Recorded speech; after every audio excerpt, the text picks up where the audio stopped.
যে দেখতে পাচ্ছ ভুসির বস্তাটাকে খুলছি।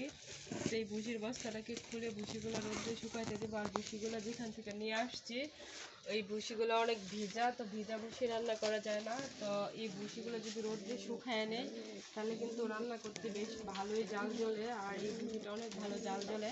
তো তাই আমি এই ভুসিটা সবসময় মানে রাখি। তো এই ভুসিগুলো দেখতে পাচ্ছ একদম ভিজা, দেখতে পাচ্ছ। তাই আমি এখন একটা বস্তার ভিতরে কিছু ভরে নিয়ে আসবো। আর এই বস্তা পুরো বস্তা ভরে কিন্তু 100 টাকা দিয়ে নিয়ে আসছি। দেখো এটা হলো মানে ভুসির বস্তা, গরুর ভুসির বস্তার মধ্যে কাঠের ভুসি ভরছি।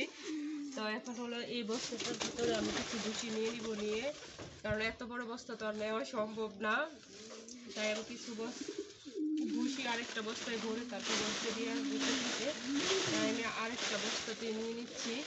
আর এই কাঠের ভুসিগুলো একদম পাতলা পাতলা, রোদ্রে যখন শুকাইতে দিই তখন ধান লাড়ার মতো অনেক ভালো লাগে। ধান যেরকমভাবে লাড়ি এই ভুসিটাকে সেরকমভাবে লেড়ে শুকাতে হয়। আর শুকানোর পর শুধু মেজ বাড়ি দিয়ে অল্প একটু আগুন দিলেই যথেষ্ট। তো এই ভুসিটা মানে পুরানোর জন্যে।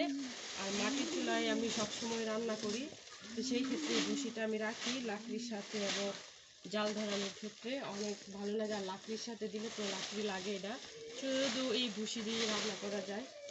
তো তোমাদের এলাকায়, আমাদের এলাকায় এটাকে কাঠের ভুসি বলা হয়। তোমাদের এলাকায় কি বলে অবশ্যই কিন্তু কমেন্ট করে জানাইও। তো আমি ভুসিগুলো বলছি বস্তায়, তো সেটা শেয়ার করতে চলে আসলাম তোমাদের সঙ্গে।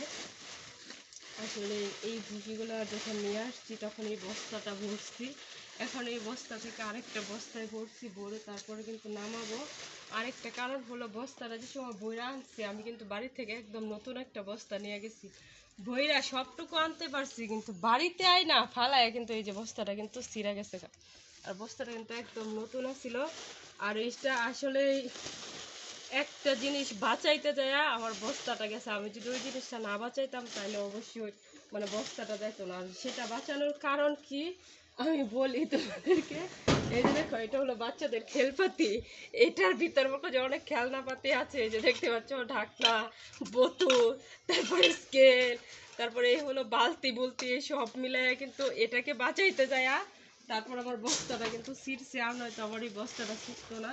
তো আমি বেশ কয়েকটা ভুসি এটার ভিতরে ভরে নিয়েছি। তো অল্প ভুসি রোদ্রে দিব আজকে, রোদটাও এত কড়া না, সেই ক্ষেত্রে পাতলা পাতলা করে দিব, তারপর আবার শুকাইতে পারবো। তো আমি হাফ বস্তা ভরে নিয়েছি প্রায়। তো এই হাফ বস্তাগুলি এখন রোদ্রে দিয়ে আসবো। আর বাকি যে ভুসিগুলো আছে ওইগুলো আবার কালকে বা পরশু রোদ্রে দিব। এইটা এখন এই জায়গায় দাঁড় করানো থাক। আমি এখন ভুসিগুলো নিয়ে যাব রোদ্রে শুকাইতে দিতে।